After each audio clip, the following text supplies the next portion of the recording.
Hello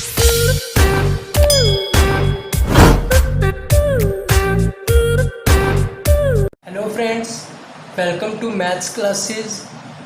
तो हमने जो टॉपिक शुरू किया हुआ था उसका नेम था कॉम्प्लेक्स नंबर। तो कॉम्प्लेक्स नंबर में हमने अब तक इमेजिनरी नंबर, जो कि आयोटा होता है, कॉम्प्लेक्स नंबर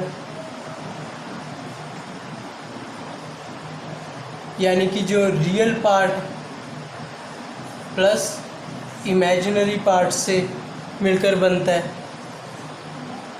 और कॉम्प्लेक्स नंबर की 3 टाइप्स की है अभी तक। टाइप वो कौन कौन सी है? एक तो ये कि अगर कोई भी complex number is equal to 0 दिया हो तो रियल पार्ट भी 0 के इक्वल और इमेजिनरी पार्ट भी 0 के इक्वल। और दूसरी टाइप जो थी वो थी अगर कोई कॉम्प्लेक्स नंबर दूसरे कॉम्प्लेक्स नंबर के इक्वल दिया हो तो रियल पार्ट रियल के इक्वल हो जाएगा और इमेजिनरी पार्ट इमेजिनरी नंबर के इक्वल हो जाएगा, है ना। तो ये हमें प्रॉपर्टीज़ की थी। और एक थर्ड में हमने किया था कि कोई भी नंबर के डिनोमिनेटर में, यानी कि कोई भी नंबर हो उसके डिनोमिनेटर में कॉम्प्लेक्स नंबर या इमेजिनरी नंबर नहीं आना चाहिए, है ना। तो अगर ऐसा आ जाता था तो हम क्या करते थे? रैशनलाइजेशन। तो ये अभी तक हमने पढ़ा है, ठीक है ना। अब इसको इसलिए बता रहा हूँ क्योंकि आपको रेपिटेशन हो जाए आपकी। ओके, तो अब हम आज कुछ सम्स करके देखते हैं। चलिए, तो सबसे फर्स्ट सम है, अगर हमारे पास 3 + 4 iota + 3 iota is equal to 8 + 9 iota दिया हुआ है, तो इसे अगर हम सोल्व करें, यहाँ पे है x प्लस और यहाँ पे प्लस y कर लीजिए, ठीक है। x और y का हमें क्या बताना है? वैल्यू बतानी है। अच्छा, तो अब रियल पार्ट अलग कर लेते हैं और इमेजिनरी पार्ट अलग कर ले। x + 3, ये तो सब इमेजिनरी है क्योंकि इनमें आयोटा लगा हुआ है ना। यहाँ से आयोटा अगर बाहर निकाला तो क्या आ गया? y + 4 + 3, है ना। और उधर तो पड़ा ही है, अलग अलग वैसे ही हुआ पड़ा है, 8 + 9 आयोटा, ठीक है। तो अब यहाँ क्या हो गया? x + 3 plus iota y + 4 + 3 7 8 + 9 iota. तो अब हमारे पास हमें एक टाइप हमने की हुई है कि अगर एक कॉम्प्लेक्स नंबर दूसरे कॉम्प्लेक्स नंबर के इक्वल आ जाए तो real part is equal to real part, imaginary part is equal to imaginary part, यानी कि real part x + 3 is equal to 8 ये हो जाएगा और imaginary part y + 7 is equal to 9। तो x की वैल्यू क्या आ गई? 8 - 3, 3 उधर जाके माइनस का हो जाएगा ना, तो यहाँ क्या आ गया? 5। x की वैल्यू क्या आ गई? 5 और y की वैल्यू 9 - 7 2, है ना। तो ये हमारा आंसर आ गया, ठीक है। और जो सेकंड सम है वो आपके सामने, आयोटा की पावर 3। आप भी सोल्व करने की कोशिश कीजिए कॉपी पर। 6 + 3 आयोटा -20 + 5 आयोटा प्लस, मैं यहाँ पर लिख देता हूँ 14 + 3 आयोटा। ओके, 14। तो ये हमारी स्टेटमेंट है, हमें इसे सिर्फ सोल्व करना है। ना इज इक्वल टू 0 दिया हुआ है, ना इज इक्वल टू कोई कॉम्प्लेक्स नंबर है या कुछ भी वैल्यू, कुछ नहीं दिया हुआ, हमें सिर्फ इसे सोल्व करना है। तो चलिए सोल्व करते हैं। आयोटा की पावर 3 प्लस, ऐसे करते हैं, आयोटा को अलग कर लेते हैं और रियल पार्ट को अलग और इमेजिनरी को अलग कर लेते हैं। 3 आयोटा यहाँ से माइनस, यहाँ पर माइनस है ना, minus into plus minus, minus 5 iota, यहाँ पे क्या है प्लस 3 आयोटा, है ना। और जो बच गया प्लस का यहाँ पे 6, माइनस का 20 और प्लस का 14। अच्छा, आयोटा की 3 की पावर का वैल्यू क्या होता है, माइनस आयोटा, है ना, हमने पहले भी किया है। Plus 3 iota plus 3 iota 6 iota, 6 में से 5 आयोटा गए, क्या बच गया आयोटा, यहाँ पे क्या रह गया 14 प्लस 6 20 और माइनस ये वाला 20। अच्छा, ये इससे कैंसिल हो गया, ये इससे, यानी कि आंसर क्या आ गया 0। तो हम क्या ऐसे ही लिख देंगे, नहीं 0 नहीं, हमें कम्प्लेक्स नंबर की फॉर्म में लिखना है, यानी कि z, यानी कि हमारे पास अब 0 है, ना तो रियल पार्ट है ना इमेजिनरी पार्ट है, तो रियल पार्ट भी 0 और इमेजिनरी पार्ट भी 0, लेकिन इमेजिनरी के साथ आयोटा लगता है तो आयोटा तो हम लगाएंगे, यानी कि पता लगना चाहिए कि ये रियल पार्ट है और ये इमेजिनरी पार्ट, क्योंकि इमेजिनरी पार्ट के साथ हमेशा आयोटा लगता है ना। तो इस तरह से हम आंसर लिखेंगे, ना कि इस तरह से सिर्फ 0। ओके, ये इसे समझाने के लिए ये वाला सम करवाया आपको। तो आगे हम करते हैं मॉडुलस। अब हमें करना है मॉडुलस। तो मॉडुलस पहले ये समझते हैं कि मॉडुलस होता क्या है, फिर कम्प्लेक्स नंबर का मॉडुलस पता करना सीखेंगे। मॉडुलस क्या होता है, जैसे ये x है, इसके साइड पर अगर हम इस तरह से लगा देना तो इसे मॉडुलस कहते हैं, यानी कि इसे क्या कहते हैं, मॉडुलस ऑफ x, यानी कि अगर इसके बीच में p हो तो क्या होगा मॉडुलस ऑफ p। ठीक है, ये मॉडुलस होता क्या है, मॉडुलस x ना इसके इक्वल होता है, अगर रूट में स्केयर और ये रूट हो ना, यानी कि x की पावर 2 और उसका मैं रूट कर दूँ तो वो क्या हो जाता है, मॉडुलस में बदल जाता है। और मॉडुलस की वैल्यू क्या होती है, वैसे मॉडुलस हमेशा पॉजिटिव होता है, वो मैं आपको बताता हूँ कि मान लिया अब इसकी वैल्यू ये है ना, तो मॉडुलस किस तरह से होगा, यानी कि x होगा इफ़ x क्या हुआ ग्रेटर देन 0, और माइनस x होगा इफ़ x होगा लेस देन 0। अब मैंने आपको बताया कि मॉडुलस हमेशा पॉजिटिव होता है, यानी कि अब देखो अगर मैं x 3 लूँ वैल्यू, तो 3 ग्रेटर देन 0 है ना, तो यहाँ पे क्या आ गया 3, वो तो पॉजिटिव ही होगा ना। तो अगर मैं यहाँ पे x की वैल्यू लेस देन 0 लूँ, यानी कि आप अगर देख लो -2 ही ले लूँ, है ना, अगर -2 ले लूँ तो यहाँ पे क्या आएगा -x, यानी माइनस और x की वैल्यू मैंने क्या ली है -2, तो ये माइनस माइनस फिर पॉजिटिव हो गया, 2 आंसर आ गया, है ना। तो मॉडुलस हमेशा पॉजिटिव ही होगा। ठीक है, अब हम सीखते हैं कि कम्प्लेक्स नंबर का मॉडुलस कैसे करते हैं। हाँ जी, तो मॉडुलस मैं यहाँ पर दोबारा भी लिख देता हूँ, यानी कि मॉडुलस क्या होता है, अगर इस तरह से हो, यानी कि स्क्वायर के रूट अगर मैं कर दूँ तो वो क्या बन जाएगा, मॉडुलस बन जाएगा, ये इसमें से चेंज हो जाता है। ठीक है, और अगर मैं कहूँ कि modulus is equal to a है, तो यानी कि x का क्या हुआ प्लस माइनस a, इसका आंसर ये होगा। ठीक है ना, अगर किसी भी यानी मॉडुलस ऑफ x बराबर a है, तो अगर हम x की वैल्यू निकालें तो वो उधर जाके प्लस माइनस साइन लग जाएंगे। ओके, तो मॉडुलस हमेशा पॉजिटिव होगा, जैसे कि -3 का मॉडुलस 3, 5 का मॉडुलस 5, यानी कि नेगेटिव नहीं होगा, मॉडुलस हमेशा पॉजिटिव ही होगा। ओके,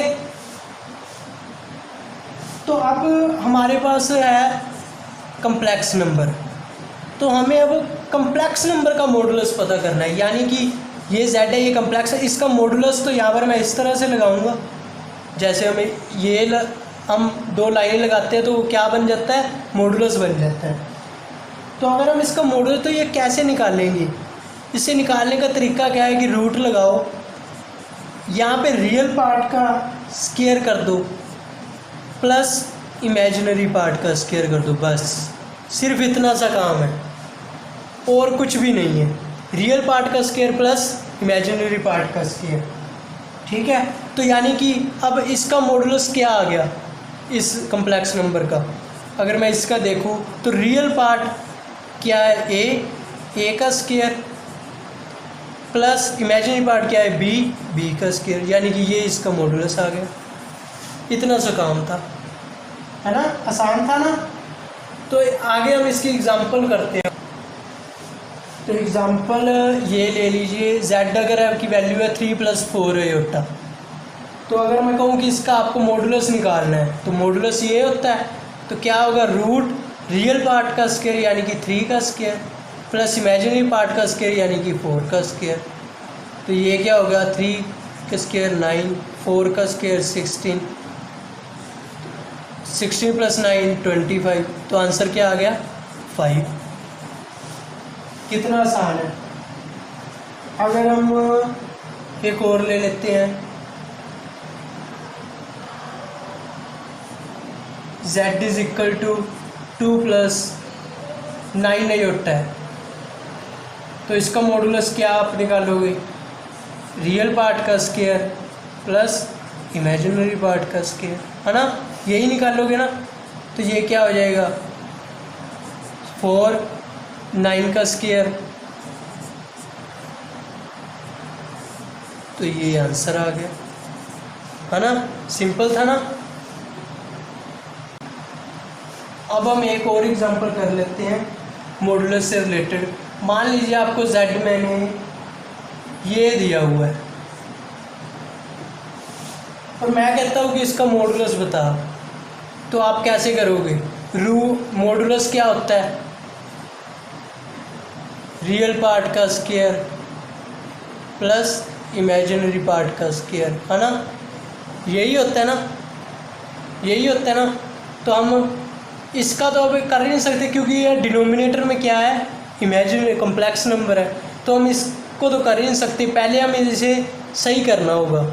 तो मैंने आपको बताया था अगर डिनोमिनेटर में आ जाए तो हम क्या रूल अप्लाई करेंगे, रैशनलाइजेशन का। तो रैशनलाइजेशन हम अप्लाई करते हैं और हमारा आंसर आ जाएगा। तो रैशनलाइजेशन किस तरह से होती थी, यहाँ पे 1 माइनस ए होता है तो ये वाला साइन चेंज हो जाता था, बाकी वैसे ही उससे ही मल्टीप्लाई करना, उससे ही डिवाइड, यानी कि यहाँ 1 माइनस ए होता तो यहाँ 1 या आगे प्लस आयोटा और उससे ही डिवाइड। तो इसे सॉल्व करते हैं, 1 + आयोटा इंटू 1 + आयोटा 1 + आयोटा की square upon 1 minus iota 1 + iota, है ना। तो ये क्या हो गया, 1 + आयोटा के a square plus b square plus 2ab upon ये क्या हो गया, a minus b into a plus b, यानी कि 1 का स्क्वायर माइनस आयोटा का स्क्वायर। तो 1 का स्क्वायर 1, आयोटा स्क्वायर की वैल्यू हमें -1 प्लस 2 आयोटा अपॉन 1 स्क्वायर का 1 माइनस आयोटा स्क्वायर की वैल्यू -1 और यहाँ पर क्या हो जाएगा +1।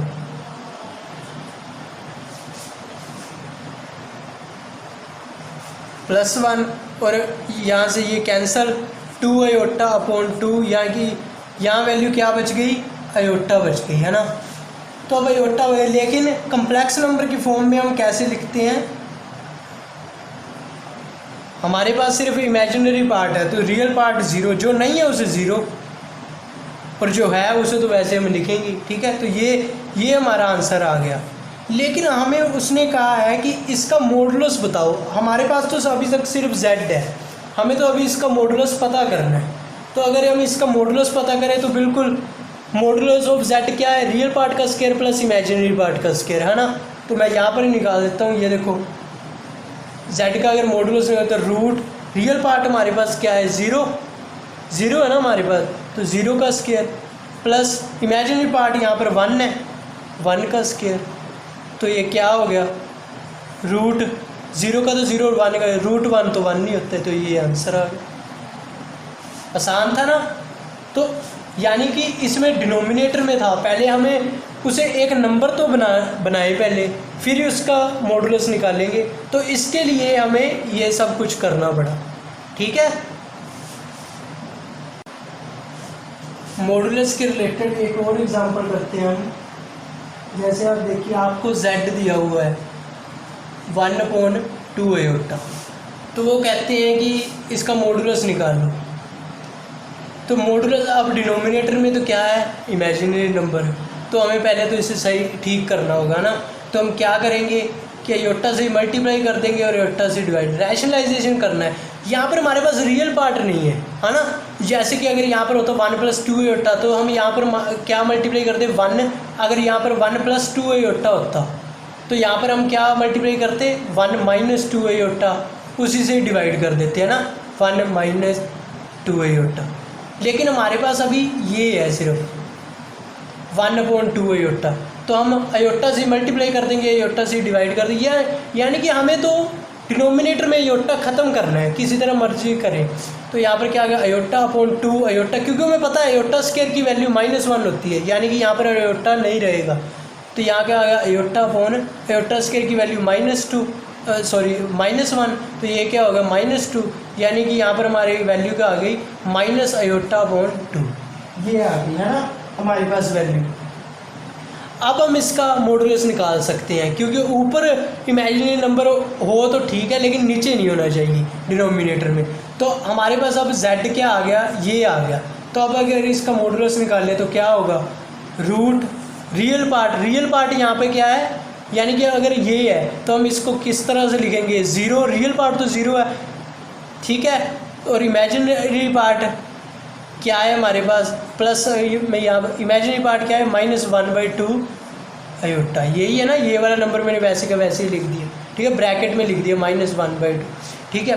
तो अब यहाँ पे क्या होता है रूट रियल पार्ट का स्क्वायर यानी कि 0 का स्क्वायर, और इमेजिनरी पार्ट का स्क्वायर यानी कि इमेजिनरी पार्ट ये वाला, तो इसका स्क्वायर लिख देंगे, है ना।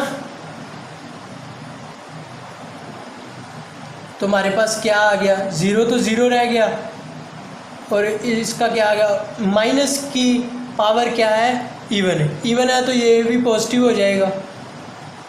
तो यहाँ पर क्या आ गया 1 का स्क्वायर 1/2 का स्क्वायर 4, है ना। तो अगर इसका रूट निकाल लें तो 1/2, ये आंसर है, ये मॉडुलस है, ठीक है ना। हाँ जी, तो आगे हम एक थ्योरम के रिलेटेड करते हैं, यानी कि आपको गिवन कुछ दिया हुआ है और आपको प्रूव करना है, ठीक है। एक थ्योरम टाइप्स क्वेश्चन है, यानी कि देखिए आपको क्या दिया हो, कहते हैं कि आपको गिवन है, हमें दिया हुआ है कि modulus of Z1 = modulus of Z2। उन्होंने ये हमें दिया हुआ है कि कहते हैं मॉडुलस Z1 का है ना जो, वो मॉडुलस ऑफ Z2 के मॉडुलस के बराबर है। तो वो कहते हैं इज़ Z1 = Z2। अगर मॉडुलस इन दोनों के बराबर है तो क्या Z1 भी Z2 के इक्वल होगा, ये हमें प्रूव करना है। तो चलिए हम प्रूव करते हैं, लेट कर लेते हैं Z1 = 1 + अयोटा कर लिया।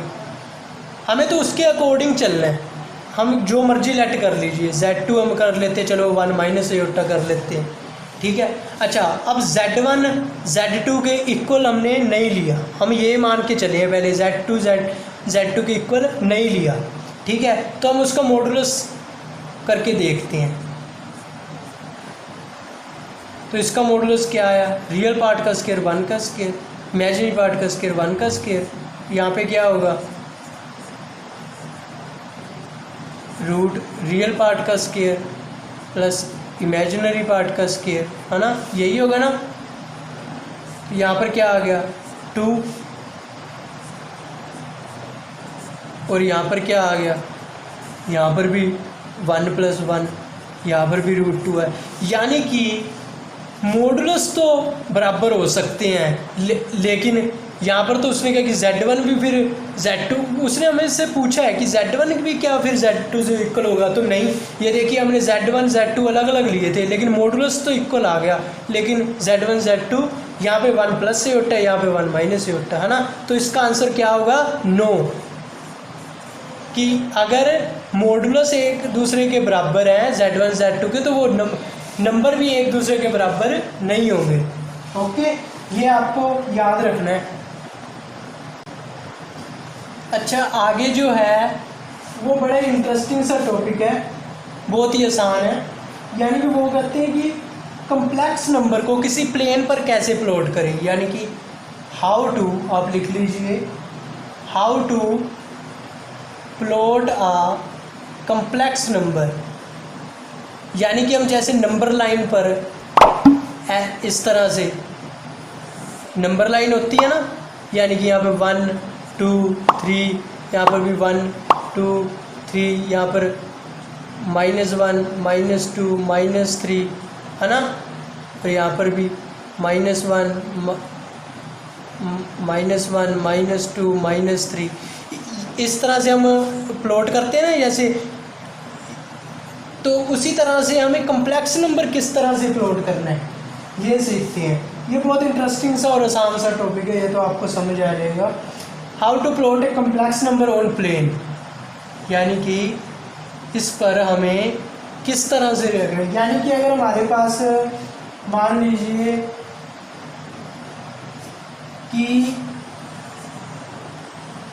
यानी कि अगर z दिया हुआ है 0 + 4 आयोटा, यानी कि रियल पार्ट 0 है और इमेजिनरी पार्ट क्या है 4।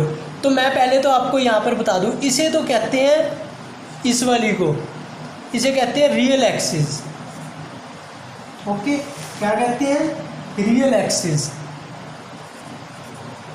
और इसे क्या कहते हैं कंजुगेट एक्सिस, कंजुगेट एक्सिस।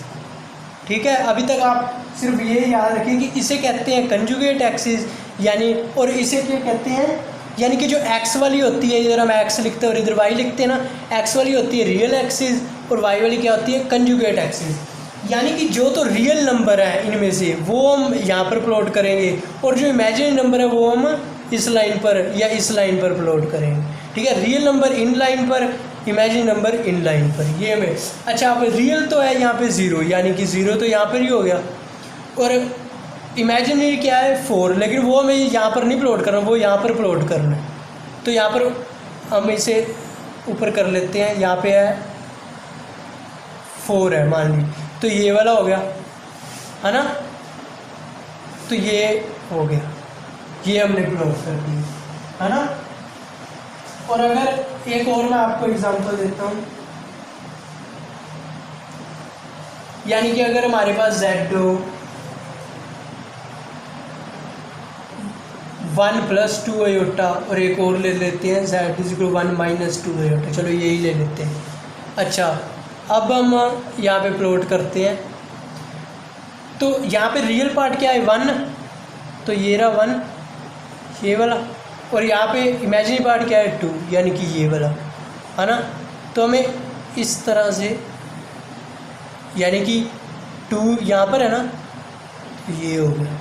तो अगर इसको हमें प्लॉट करना हो तो z रियल पार्ट क्या है 1, यानी कि यही वाला, और इमेजिनरी पार्ट क्या है -2 है हमारे पास, ना कि +2 है, यानी कि इसे हम इस तरह से लिखेंगे है ना, इस तरह से लिखेंगे। यही गलतियां करते हैं बच्चे कि वो 2 पर ही प्लॉट कर देंगे, लेकिन यहाँ पर क्या है -2, तो यहाँ पर हमें -2 कहाँ पर है, ये यहाँ पर, यानी कि हमें जो इमेजिनरी नंबर है वो हमें कंजुगेट एक्सिस पर करनी होती है। तो यहाँ पर क्या है -1 -2, तो हमें -2 कहा है, तो -2 यहाँ पर है, तो ये वाला हो गया है ना। तो इस तरह से प्लॉट करना, कितना आसान है।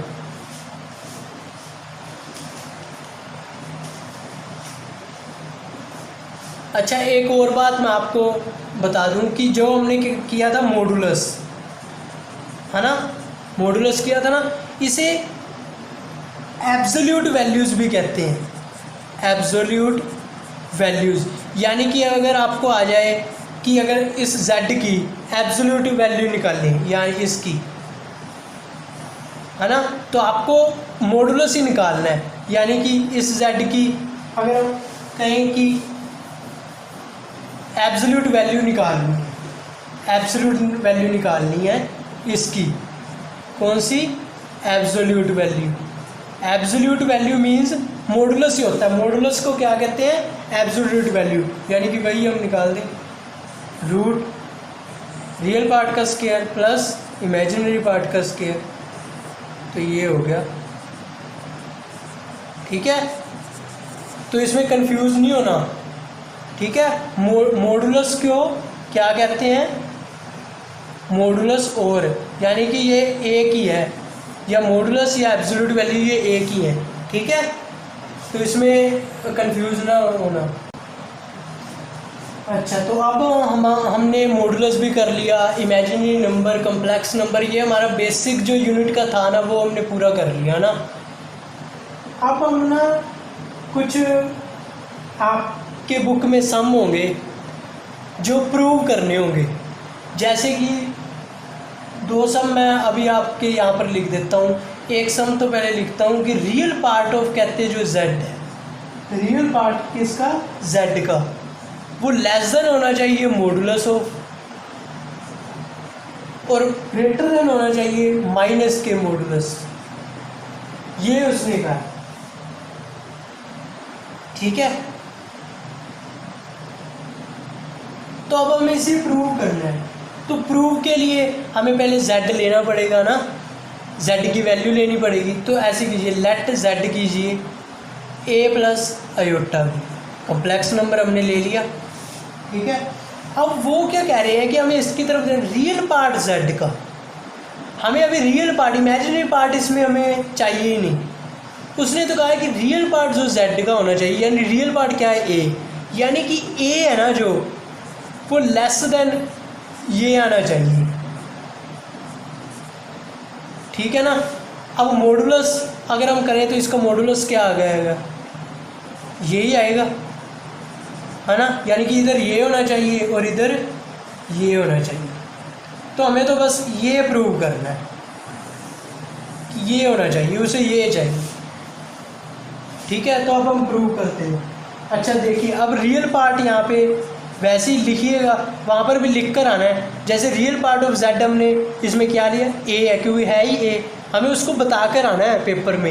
ये नहीं कि यहाँ पर हम लिखे ही ना कि रियल पार्ट ऑफ z, उसे क्या पता कि रियल पार्ट z का क्या है, हमें बता कर आना है उसे, वहाँ पे लिख के आना है, क्योंकि कुछ स्टेप्स ऐसे होते हैं जिसके मार्क्स कट हो जाते हैं। तो रियल पार्ट z का क्या हुआ, a, है ना। और अच्छा, अगर मैं कहूँ कि अगर मैं यानी कि मान लेता हूँ कि a स्क्वायर लेस देन भी हो सकता है और इक्वल टू, ये ग्रेटर भी हो सकता है और इक्वल भी हो सकता है ना। अगर a की वैल्यू 1 है तो यहाँ भी वही आएगी, यहाँ भी, क्योंकि इक्वल भी होएगा, है ना। और अगर मैं कहूँ कि a स्क्वायर लेस देन होगा, अगर a स्क्वायर में मैं b स्क्वायर भी जोड़ दूँ, ऑब्वियसली अगर a स्क्वायर यहाँ पर कम से कम बराबर हो सकता है। और ये तो मैंने उसमें कुछ ऐड कर दिया, तो अगर यहाँ वैल्यू 1 है और यहाँ भी 1 है ना, तो यहाँ पर 1 का स्क्वायर 1, यहाँ पर 1 का स्क्वायर 1 है। और अगर यहाँ पर मैंने भी 2 ले लिया तो 2 का स्क्वायर आ जाएगा 4, तो 4 + 1 5 हो जाएगा ना। तो ये वाली वैल्यू ग्रेटर रहेगी, इसलिए मैंने इस तरह लिखा है कि a स्क्वायर फिर लेस देन होगा a स्क्वायर + b स्क्वायर, क्योंकि यहाँ पर मैंने कुछ ऐड ही किया है ना, सब्ट्रैक्ट तो किया ही नहीं। अच्छा, आगे इसका टेक स्क्वायर रूट, इसका स्क्वायर रूट ले लीजिए, स्क्वायर रूट, तो यहाँ भी और यहाँ भी, तो हमने स्क्वायर रूट ले लिया। तो यहाँ पे क्या हो गया, ये कट गया, तो यहाँ पर क्या आ गया, a, है ना। और ये अच्छा, रूट रियल पार्ट का स्क्वायर प्लस इमेजिनरी पार्ट का स्क्वायर क्या होता है, मॉडुलस ऑफ z, यानी कि modulus of z greater than equal to a, तो हमारे पास आ गया, है ना। यही मैंने इसी तरह लिखा है, ये देखो साइन मैंने इसका इसी तरफ ही रखा है, ग्रेटर देन वाला। ठीक है ना, कंफ्यूज ना होना। ये देखो, यानी कि हमारे पास ये चीज़ आ गई, ये सेम ही है, अलग नहीं है। ठीक है, यानी कि ये वाली इधर वाली ये वाली चीज़ आ गई हमारे पास। अब हमें ये प्रूव करनी है कि a ग्रेटर देन होना चाहिए इससे। ठीक है, तो अब हम इससे प्रूव करते हैं। अच्छा, अब इसका ये वाला पार्ट तो हमने प्रूव कर दिया, अब आगे ये वाला पार्ट प्रूव करते हैं।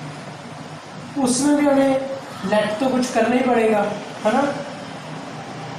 तो अच्छा देखिए कि अगेन हम क्या ले लेते हैं, -a less than equal to a square. Obviously अगर किसी नंबर का मैं स्क्वायर करूँगा और यहाँ पे वो माइनस में है, तो ये तो छोटा ही होगा ना, ये बड़ा होगा। और -a less than equal to, अगर मैं यहाँ पर कुछ ऐड कर दूँ तो भी सही है ना। अगर मैं इसको रूट लगा दूँ तो भी सही हो सकता है ना। हमें तो सिर्फ ये वाली फिगर बनानी है, ये वाली जिस तरह से मर्जी बनाए, लेकिन स्टेप्स गलत नहीं होने चाहिए, ठीक है। अच्छा अब ये आ गया हमारे पास। अब माइनस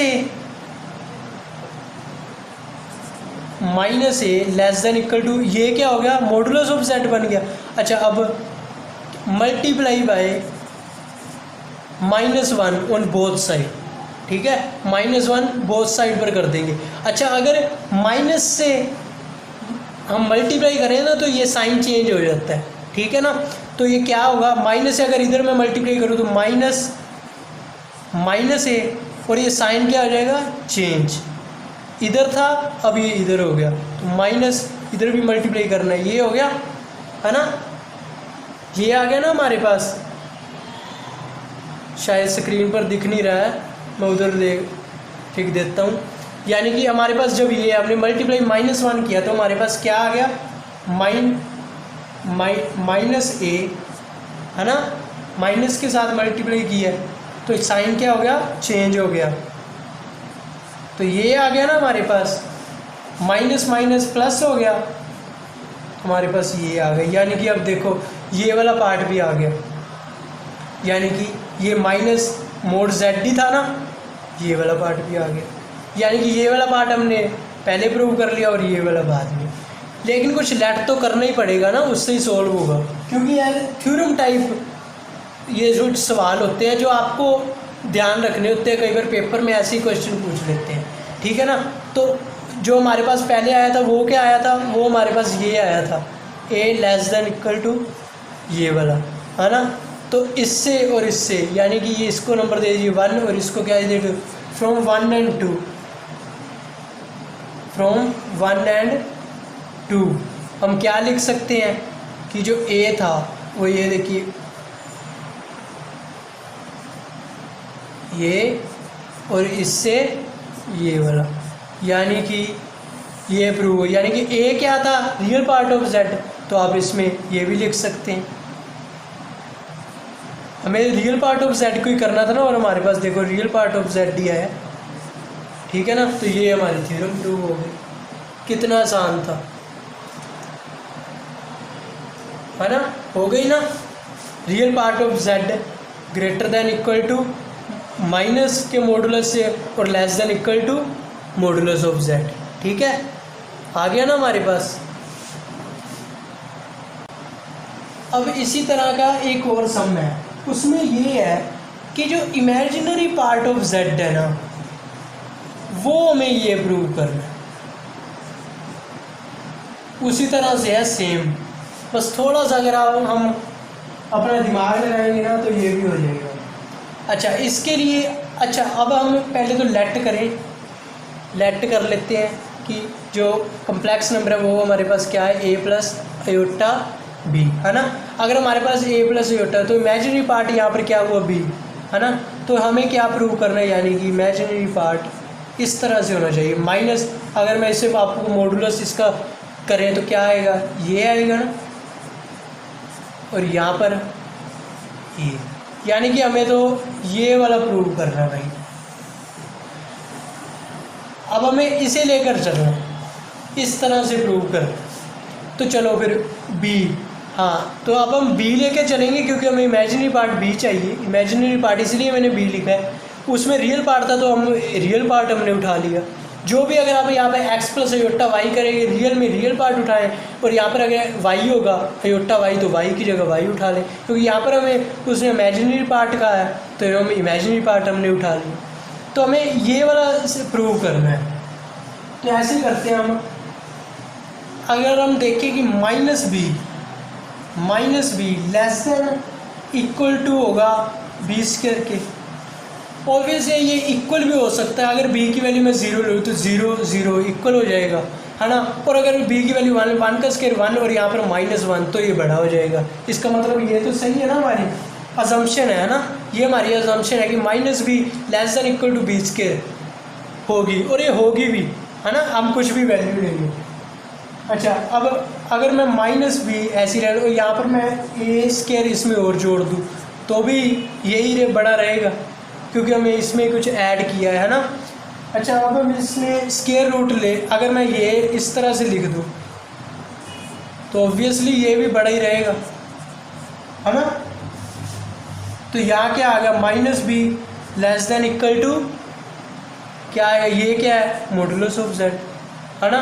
तो यानी कि अच्छा अब इसमें मल्टीप्लाई बाय -1 हम करते हैं, multiply by -1, multiply by -1 on both sides, ये लिखना है हमें वहाँ पर, ऑन बोथ साइड्स, ठीक है। अगर -1 से हमने मल्टीप्लाई की तो क्या आ जाएगा, माइनस से इधर मल्टीप्लाई, ये पॉजिटिव हो जाएगा, पहले ही माइनस है यानी कि बी, और साइन मैंने कहा क्या था, अगर माइनस से मल्टीप्लाई तो साइन क्या होता है, चेंज, यानी कि ये इस तरफ है ना, तो ये क्या हो जाएगा इस तरफ, तो ये आ गया हमारे पास, है ना, यही आ गया ना।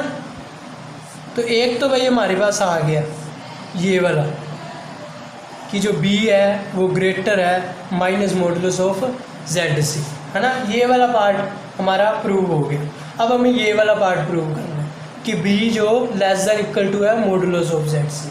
तो अब ये हम करते हैं, हाँ जी, तो हमें ये प्रूव करना था ना, यानी कि हमारा ये वाला पार्ट तो प्रूव हो चुका था, और अब हमें ये वाला पार्ट करना था, है ना, यही वाला पार्ट करना था ना। तो ऐसे कीजिए, हमें एक और अजम्पशन कर लेते हैं, लेट कर लेते हैं, अजम्पशन एक करते हैं b square less than equal to b square होगा, क्योंकि अगर मैं इसकी वैल्यू 1 लूँ तो यहाँ पर भी 1 है और यहाँ पर भी 1 है, 1 का स्क्वायर 1 है ना, 2 लूँगा तो यहाँ पर भी 2 का स्क्वायर होगा, यहाँ पर भी 2 का स्क्वायर, तो ये इक्वल तो हो गई है ना।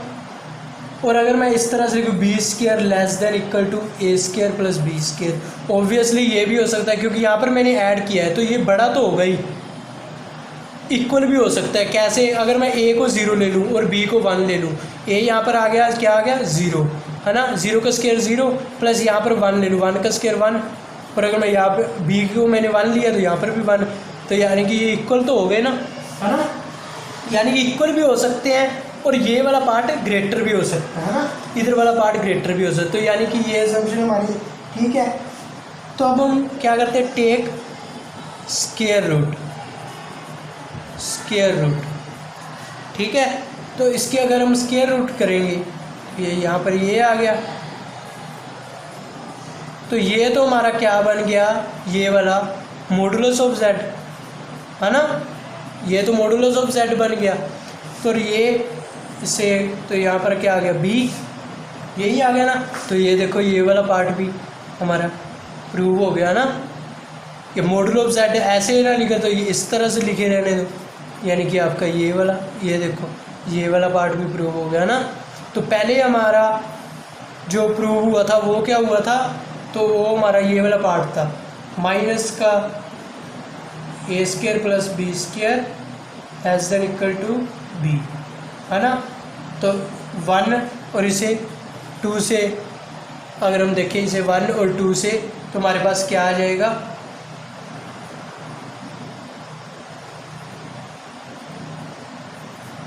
है ना, ये आ गया ना हमारे पास, इस तरह से आ जाएगा, है ना, ये आ जाएगा, ये वाला। बोर्ड पे जगह थोड़ी सी कम है, लेकिन आप बता दिया करें अगर आपको ऐसा लगे, ठीक है।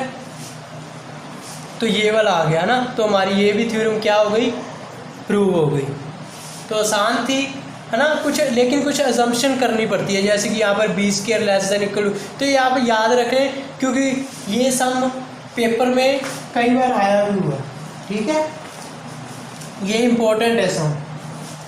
तो आगे हम कुछ इसके क्वेश्चन कल करेंगे ना, आज के लिए इतना ही बहुत है, क्योंकि आज 2-3 थ्योरम होगी हमारी, जैसे रियल पार्ट वाली, इमेजिनरी पार्ट वाली, हमने मॉडुलस या मतलब मॉडुलस को और क्या कहते हैं, एब्सोल्यूट वैल्यू, ये जरूर याद रखें। मॉडुलस हो गया, अच्छा कम्प्लेक्स नंबर को प्लेन पर हमने किस तरह से प्लॉट किया, है ना, ये वाला हो गया। तो आज के लिए हम सिर्फ इतना ही करते हैं और कल इसके आगे करेंगे। Okay, bye bye students.